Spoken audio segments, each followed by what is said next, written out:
السلام علیکم ورحمۃ اللہ۔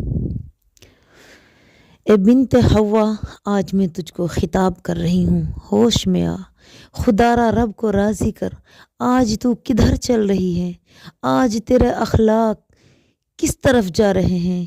آج تجھے اپنی عزت کی پرواہ نہیں، آج تو اپنی عزت کے ساتھ کھلواڑ کر رہی ہے۔ کیوں تو جاہلیت کی طرف لوٹ رہی ہے؟ کیوں تو آزادی کے نام پہ اپنے آپ کو اریاں کر رہی ہے؟ کیوں تو حرام کاری کو اپنے لیے حلال قرار دے رہی ہے؟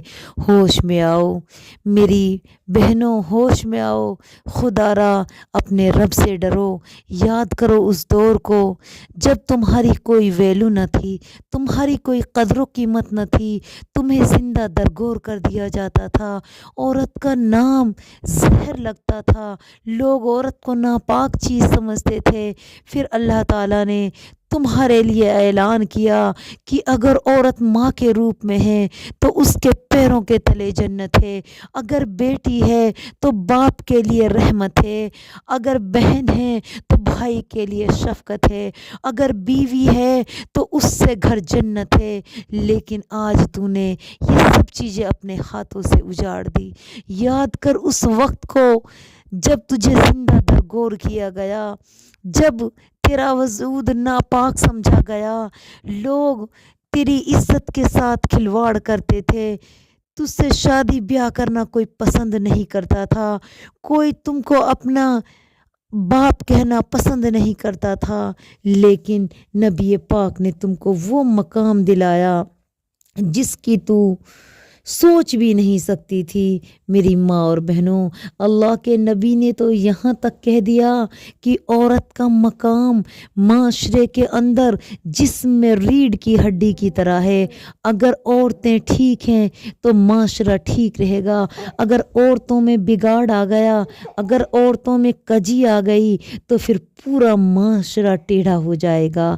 اے بنت حوا، ہوش میں آ، کیوں تو اپنے آپ کو بے حیا بنا رہی ہے؟ آج ہمارے میوات کی حالت اتنی بری ہو چکی ہے کہ چھوٹی چھوٹی سی بچیاں حرام کاری کی طرف قدمیں اٹھا رہی ہیں، ماں باپ اپنی آنکھوں سے دیکھ رہے ہیں، بچیاں ٹک ٹاک بنا رہی ہیں، بچیاں اریاں گھوم رہی ہیں۔ میری ماں اور بہنوں، فیشن کے نام پہ تم نے اپنے سینوں کو غیر مردوں کے سامنے پیش کر دیا ہے۔ آج تم اپنے منہ کو ڈھک لیتی ہو لیکن تمہارے سینے بے حیاؤں کی طرح دکھائی دیتے ہیں۔ یاد رکھنا، ایسی عورت جو کپڑے پہننے کے باوجود ننگی ہو، قیامت کے دن وہ جنت کی خوشبو بھی نہیں سونگھے گی۔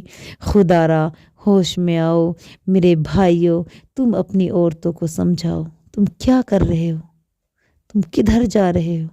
آج یہ عورتیں کہاں جا رہی ہیں؟ ان کا مقام کیا ہو گیا ہے؟ آج اگر تم نے ان کو نہیں سنوارا تو یہ میوات برباد ہو جائے گا، یہاں فحاشیاں جنم لیں گی، بے حیائیوں کے اڈے بنیں گے، تمہاری بہن بیٹیوں کی عزتیں کھلے عام لوٹی جائیں گی۔ خدا کے لیے ہوش میں آؤ۔ آج تم کسی کی بیٹی کے ساتھ غلط کر رہے ہو، کل کوئی تمہاری بیٹی کے ساتھ غلط کرے گا۔ تم مت دیکھ کسی لڑکی کو پاپ ہوگا، مت دیکھ کسی لڑکی کو پاپ ہوگا، تو بھی کسی دن کسی لڑکی کا باپ ہوگا۔ کیوں بری نظر سے دیکھتے ہو؟ اور کیوں میری ماں اور بہنوں آپ اس طرح بے حیائیوں کی طرح گھومتی ہو؟ حیادار بن جاؤ، شیطان کی دوست نہ بنو، شیطان کی یار نہ بنو، خدا را حیا والی بن جاؤ۔ آج میں پوری امت سے اپیل کرتی ہوں کہ مسلمانوں، اپنی بہن بیٹیوں کو خدا کے لیے پردے میں رکھو، ان کو ڈھیلے ڈھالے برقعے پہناؤ، ان کے لیے بڑے بڑے دوپٹے اڑاؤ، ان کے گلوں کو چھوٹا کرو، ان کے سینے نہ دیکھنے چاہیے، ان کو دینی تعلیم و تربیت دو تاکہ معاشرے کے اندر سدھار آئے، ورنہ یہ معاشرہ جہنم کی طرف بھاگا جا رہا ہے، خدا کا عذاب آ جائے گا۔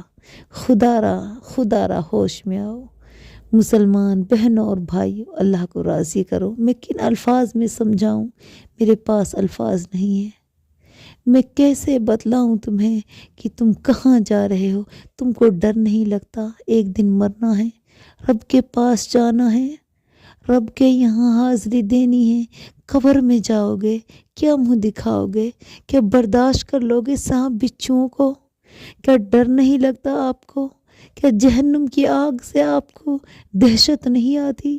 وہ کھولتی ہوئی آگ کہ انسان اگر اس میں ڈال دیا جائے تو پورے جسم کو بھی جلا دے گی، دل کو بھی جلا دے گی، آپ کو بالکل ختم کر دے گی، آپ کے جبڑوں کو بھی چاڑ جائے گی۔ اللہ تعالیٰ تارکول کے لباس پہنائے گا۔ خدا را ڈرو، ہوش میں آؤ۔ آپ کہاں جا رہے ہو؟ کیا آپ کو مرنا نہیں ہے؟ آپ کو منکر نکیر کے سوال و جواب نہیں دینے ہیں؟ بالکل دینے ہوں گے۔ فرشتے آپ سے پوچھیں گے، آپ کیا جواب دو گے کہ بے حیائی کیوں کی، عریانیت کیوں کی؟ چند پیسوں کے لیے آپ اپنی عزت کو کھلے عام نیلام کر رہے ہو۔ ٹک ٹاک بنانے کے نام پہ اپنے آپ کو آپ اس قدر گرا رہے ہو۔ خدا را ہوش میں آؤ، اپنی قوم کو تعلیم و تربیت کی طرف لاؤ، جاہل نہ بناؤ، جاہلیت کے نام پہ ان میں بے حیائیوں کو جنم مت دلاؤ۔ آپ ان کی حرام کی کمائی کھا رہے ہو، کل آپ کو حساب دینا ہوگا ان تمام چیزوں کا۔ اسی لیے مسلمانوں، سنبھال لو اپنی بہن بیٹیوں کو، عزت سے رہو، عزت سے رکھو ان کو، انشاءاللہ تعالی دنیا آخرت میں کامیابی ہوگی۔ السلام علیکم ورحمۃ اللہ۔